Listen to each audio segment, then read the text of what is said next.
प्रति महाबळेश्वर समजणारा चंदगड तालुक्याचा पारा 42 अंशांवर, कोल्हापूर जिल्ह्यात सर्वाधिक तापमान असणारा तालुका म्हणून चंदगडची नवी ओळख. पर्यावरणाच्या हानीचा निसर्ग देतोय सूचक इशारा. प्रति महाबळेश्वर अशी ओळख निसर्ग संपन्न अशा चंदगड तालुक्याची आहे. चंदगडच्या निसर्ग सानिध्यात असलेल्या पर्यटकांना पुन्हा पुन्हा चंदगडला येण्याची भुरळ इथल्या निसर्गाने घातली.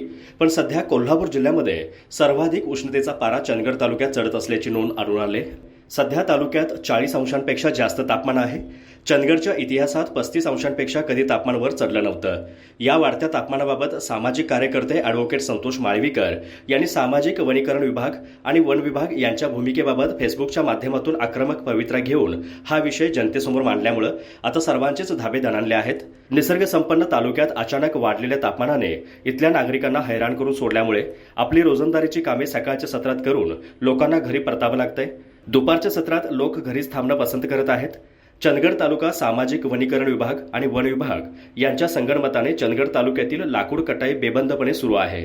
चंदगड तालुक्याचा जणू वाळवंटच बनवण्याचा प्रयत्न या विभागामार्फत सुरू आहे.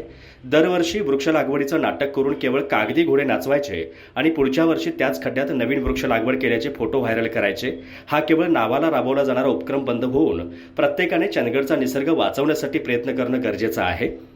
चंदगड तालुक्याची ओळख महाराष्ट्राला पाणीदार तालुका म्हणून निर्माण करण्यासाठी माजी राज्यमंत्री भरमूअण्णा पाटील, स्वर्गीय बाबासाहेब कुपेकर यांच्यासह आता आमदार राजेश पाटील यांनी प्रयत्न केले आहेत. पण केवळ वन विभागाच्या दुर्लक्षामुळे अशा या पाणीदार तालुक्याचं सध्या वाळवंट बनत चाललंय. त्यामुळे आता तालुक्यातील प्रत्येक नागरिकाने सतर्क राहून चंदगडचा निसर्ग वाचवला तरच आपल्याला आरोग्यदायी जीवन जगता येणार आहे. दरवर्षी वृक्षारोपण मोहिमेअंतर्गत शाळांनी किंवा पर्यावरण संस्थांनी झाडे लावायची आणि वन विभागाने वृक्षतोड करायची. हे चक्र थांबवलं पाहिजे, तरच पुन्हा चंदगड तालुका प्रति महाबळेश्वर म्हणून नावारूपाला येईल. आर न्यूजसाठी राजेंद्र शिवणगेकर, चंदगड.